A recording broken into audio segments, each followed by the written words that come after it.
Hey, how are you? Time for another session with Lessons of the Week. This week I want to talk to you about something that I've found as a recurring theme to a lot of sessions I've been doing lately, and I think it's a common problem that a lot of people aren't aware of that hopefully we can troubleshoot right now, and that's the concept of free feeding, leaving food down all the time. I'm not a big fan of free feeding for a number of reasons. It may seem harmless enough just to give your dog food all the time and just leave it out there and let him choose when he wants it and kind of have a buffet open to him 24/7. But it's sending the wrong message to your dog, and some dogs, depending on their personality and their temperament, can get away with that and not have any problems. But I think for most dogs, I think it's important to not free feed, and for a number of reasons. Number one, dogs are not snackers, they are not grazers. They are carnivores. It's called wolfing down your food because that's what a healthy canine does. They eat with some gusto because they never know when their next meal is going to be provided for them. So leaving food down all the time tends to create picky eaters, because why should I eat now? I'll eat whenever the heck I want. I don't want this, I'll wait till I get something better. Specifically if you alter their diet often, he may just wait for something that he likes better. So it's not in the dog's nature to graze. They're carnivores, so they eat in pretty much one sitting, and most dogs should be pretty enthusiastic about it. Food is the most important resource in the dog's world, so when I see a dog not that interested in food, not at least in his meals, that to me is kind of unnatural. They should be they're lovers of food, so they should be in there 100%, really, not frantically going at it. That's not good either, but they should be pretty motivated to eat. Also, every time you put that food bowl down, it is a leadership exercise. The food is the most powerful resource in the dog world, so only the top dogs, only the leaders control that resource. So if you put food down all the time and let your dog make the choice of when he wants to eat, you're empowering him, saying, you choose whenever you have the most powerful resource in your world. And it does empower them, and depending on your dog's temperament, they can abuse that power, and you could have a lot of conflicts because of that.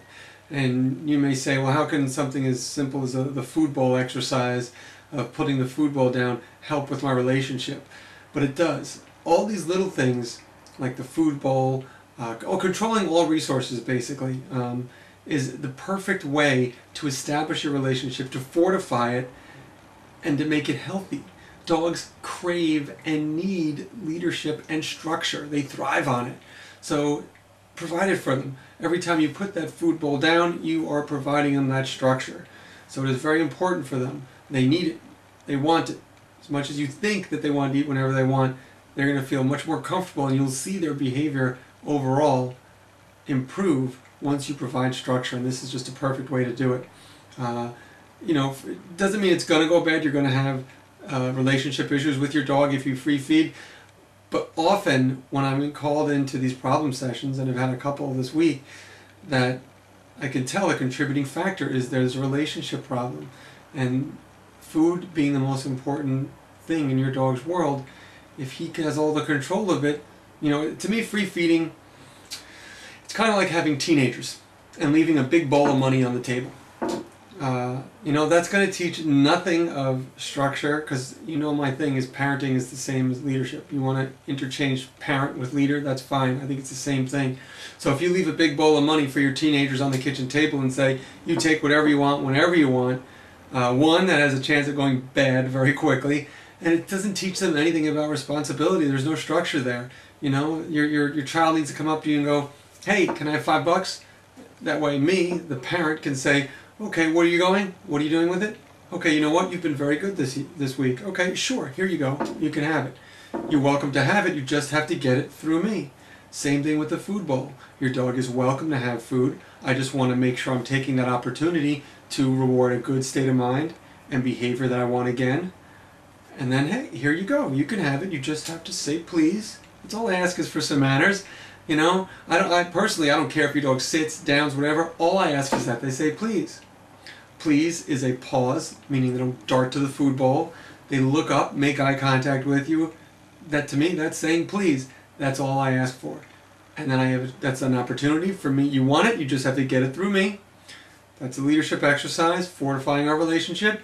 And here you go, I'm making sure I'm rewarding what I want. I'm rewarding the state of mind and behavior that I want again. You know, if you feed twice a day, which is what I usually recommend, you know, that's minimum 2 opportunities a day where I'm going to be constantly reinforcing our relationship together. So it's a valuable opportunity to do that, and it can be a pretty powerful tool in conjunction of everything else that's going to help your relationship with your dog. So that's pretty much it for feeding. You know, don't free feed. You know, you may think, if you look at the emotional human side of it, you may say, oh, but he's not going to eat, he's not going to be hungry then. You know what? What I do is I go, if it's not a puppy, I go hardcore. If they're used to free feeding and now we're going to stop free feeding, no, they're not going to eat when I put it down initially because they're used to doing whatever they want. So I'm going to take it up. I'm going to, okay, breakfast time, here you go. There you go, I'm providing you, there's your food, go for it. You want it, it's all yours. They have 10 minutes. If they don't eat in 10 minutes, that comes up. Okay, see you at dinner, no problem if you're not hungry. Dinner time comes, here you go for it. 10 minutes. Not hungry? No problem, I'll see you at breakfast. Comes up, they get nothing.